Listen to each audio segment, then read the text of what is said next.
Alright, so I'm here with Mark, our yacht broker, and today we're looking at a boat. And tell us a little bit about yourself and your experience. My experience, I grew up on the water up in New York doing small boats, sailboats. I ran yacht club launches, little power boats, and then I worked commercially for about 15 years. I ran passenger ferries, tugboats, and oil field supply vessels. And that was up until about 2 years ago, and then I retired from that and I started becoming a yacht broker. And I'm 2 years into it, just about to start my third year in brokerage. And here I am with Anthony, my client. Yeah, my client. So we're taking the plunge and considering selling our home, which we've been in for almost 15 years now, and we really like it there. But we want to do what most people dream of doing, which is getting a home that floats and getting unlandlocked, and so we can travel and go off the grid, do the things we want to do. So what are we looking at today? This is a 76-foot custom-built Canadian boat. The name of the boat, the company that built it is Paular, P-A-U-L-A-R. This is a 3-stateroom boat with a galley down. She's about 76 feet long, but she was extended, so she was originally about 68 feet long. So the extension is all in the back. It's an open cockpit, and at that time they repowered the boat as well. They changed the engine configuration and put new engines in the boat at that time. So now it's a straight drive with Caterpillars and a very good fit for a liveaboard. There's a lot of room here. There's several different entertaining spaces. We have 3 staterooms, 2 master staterooms. We basically have like a split master here. The VIP is virtually identical to the master. Then we have a smaller cabin forward, which is also where the galley down is on this boat. Nice feature on this boat is the flybridge. It is enormous. It runs probably 2/3 of the length of the boat. So you have a lot of outdoor entertaining space up top. The salon on this boat is a little bit more narrow than you might get on a boat of this size, and that's because you have very wide walkways on both sides. So that allows you to move around the boat easily. So when you are running short-handed or single-handed, it makes docking and undocking a lot easier. So it's a trade-off. You have more room to move outside, a little bit less room inside. But overall, it's a very good value, and I think it's a good choice for a liveaboard. So if we decide to make an offer on a boat like this, what is our first step? So you start with a written offer with the terms that you want.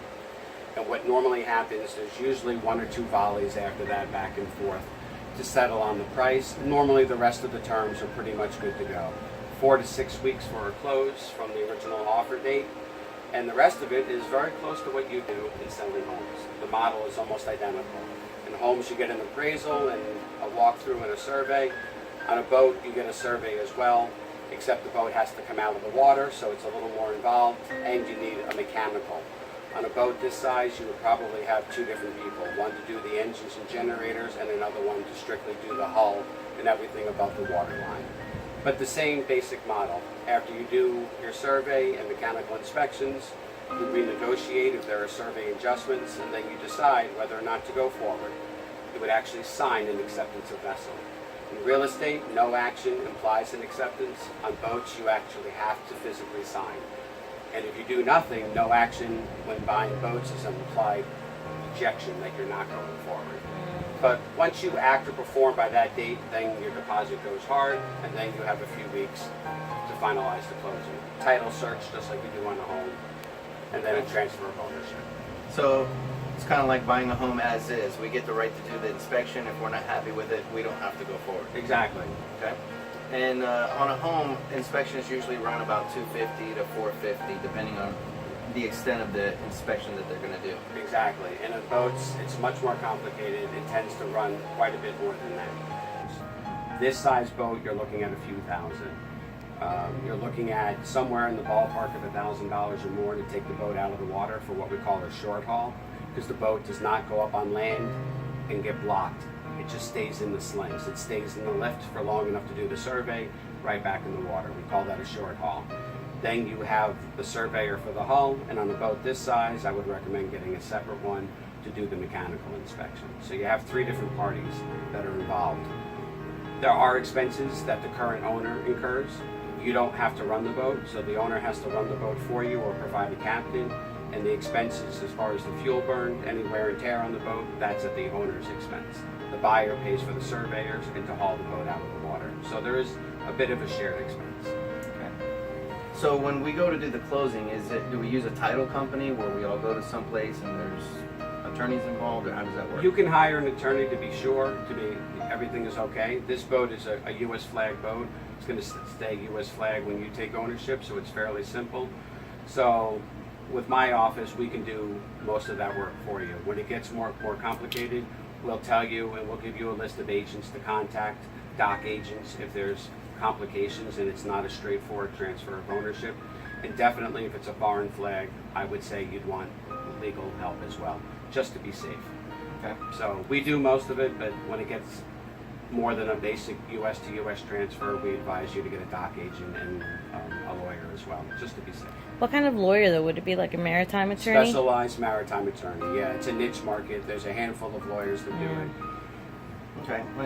In real estate, when we do a title search, we're looking for things like liens against the property, citations from the county, things like that. What would we be looking for in a boat? Exact same thing. The most important thing are liens. Yeah, that's what we're looking for. If a boat has been sitting for a while, there may be liens against it from where it was sitting. If they haven't paid the dockage fees, there may be liens on it from maintenance work that they didn't pay.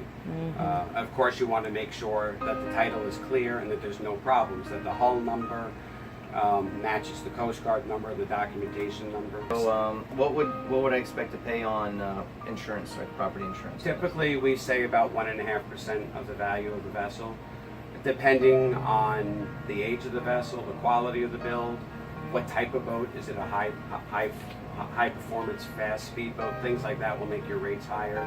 If it's a very slow, traditional trawler type boat, the rates may be less because they're not normally involved in accidents.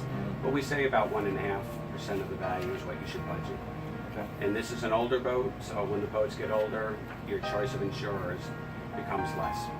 Generally around 25 to 30 years old is when you start to feel that you're only going to have 2 or 3 insurers that specialize in the older boat market.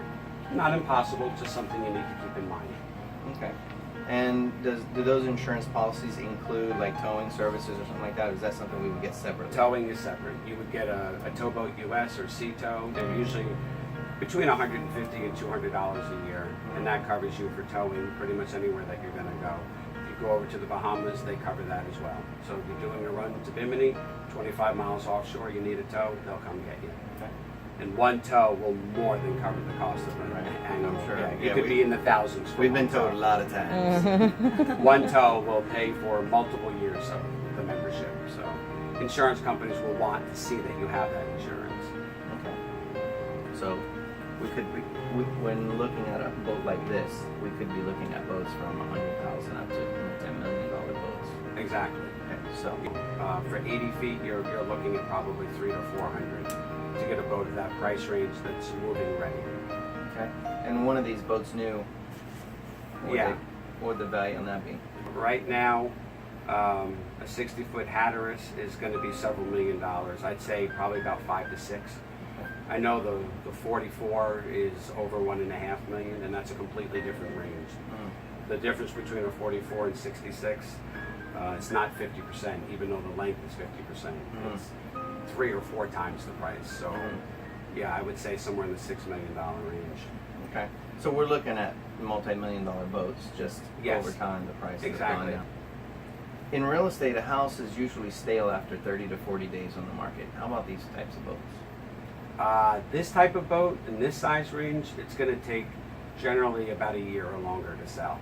We'd like to see boats sell in 6 to 9 months, but that's more again in the 40 to 60 foot range. When you get into larger boats, they take longer. There's less of a market, they're more expensive, so there's fewer buyers. All right. Certainly not 30 days. That would be phenomenal if a boat Yeah. sells within 30 days, Yeah. especially in this class.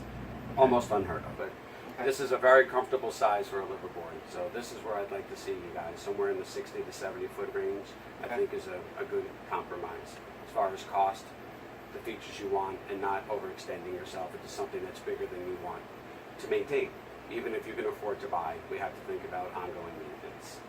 So Okay. something in the 60s to 70s, I think, is a good fit. Excellent. Okay? All right. Awesome. Fantastic.